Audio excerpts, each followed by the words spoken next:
বাংলাদেশে এই প্রথম CodersTrust নিয়ে এলো অ্যাকাউন্টিং উইথ জোহো কোর্সটি।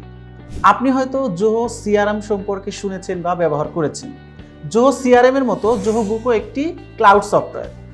এই জোহো বুকে আপনি আপনার অর্গানাইজেশনের অ্যাকাউন্টিং অ্যান্ড বুককিপিং এর কাজগুলো করতে পারবেন খুব সহজে, যা আপনার অর্গানাইজেশনের হিসাবের কাজগুলোকে করবে খুব সহজ। আর তাই এই কারণে আমি এমডি হযরত আলী নাহিদ জোহো বুকের উপরে এই কোর্সটি সম্পূর্ণ বাংলায় নিয়ে এসেছি। এই কোর্সে আপনি শিখতে পারবেন কিভাবে chart of account set up করতে হয়, কাস্টমাইজেশন করতে হয়, কিভাবে ইনভেন্টরি ম্যানেজমেন্ট করতে হয়, কিভাবে ট্যাক্স সেট আপ করতে হয়, কিভাবে bank and credit card reconciliation করতে হয়, কিভাবে আপনি ইনভয়েস করবেন, কিভাবে বিল ক্রিয়েট করবেন। মোট কথা, একটা অর্গানাইজেশনের অ্যাকাউন্টিং অ্যান্ড বুককিপিং এর কাজগুলো করার জন্য যত ধরনের টুলস রয়েছে সবগুলো টুলসের ব্যবহার আপনি এই কোর্সের মাধ্যমে শিখতে পারবেন। সো আর ভাবা নয়, আজই এনরোল করে ফেলুন অ্যাকাউন্টিং উইথ জোহো কোর্সটিতে।